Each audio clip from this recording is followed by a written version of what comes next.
Guys, for today's video, gagawa tayo ng VCC.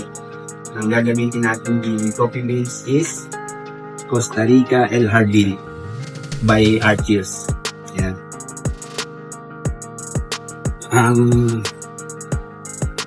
Ang gagamitin ko, 18 grams na coffee beans.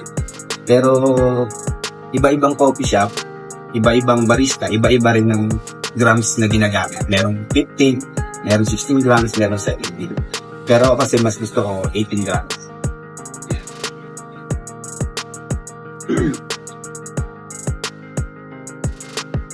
Ito guys, importante to yung kailangan i-prevent natin tong filter. Yan. Para mawala yung paper case, tapos yung mga fiber niya, maalis din. At the same time, ma-preheat na rin itong natin, VCT server.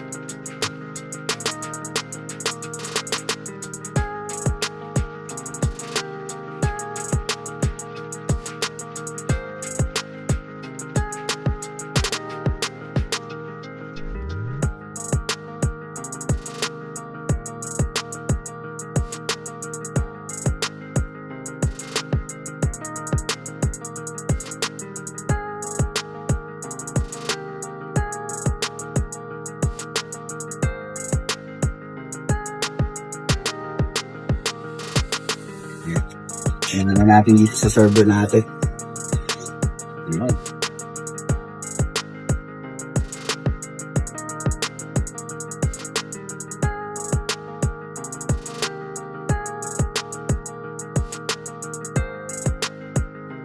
First pour 60 grams of water in 30 seconds.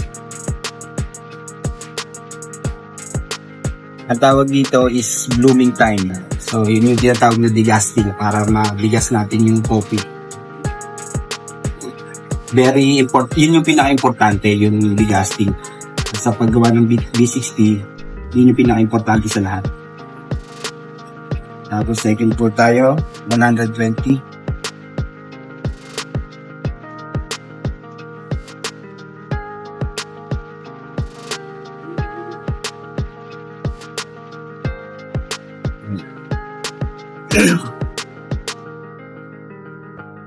Mas gusto ko yung 18 grams kasi nga pag 15 grams or 16 grams, kukunti lang yung yung may extract natin coffee doon. Bababa yung yield, bababa din yung extraction, yung ratio niya, magiging 1:13, ganyan. So, bababa yung coffee, yung amount ng coffee. Ako kasi mas gusto ko sinaserve dun sa customer yung mas madami para happy sila. Yan. Tapos, last pour.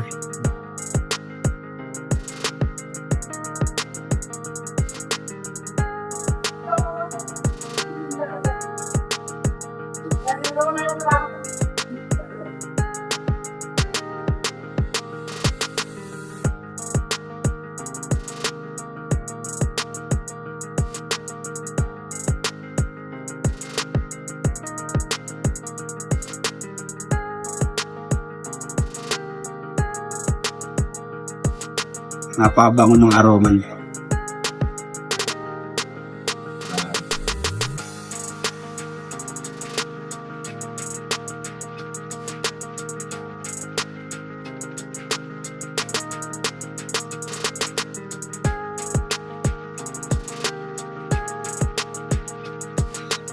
Extraction time natin 2 minutes and 30 seconds to 3 minutes.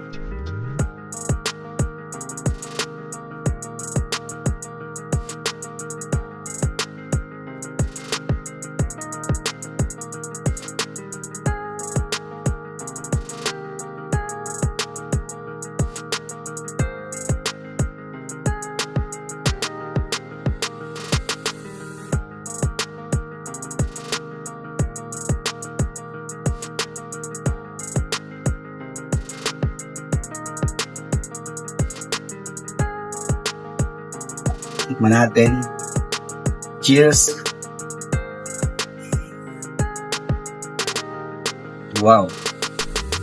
There's a hint of plums. Like licorice, something licorice. Like Yun. Licorice brandy, cherry, napakasarap. Na.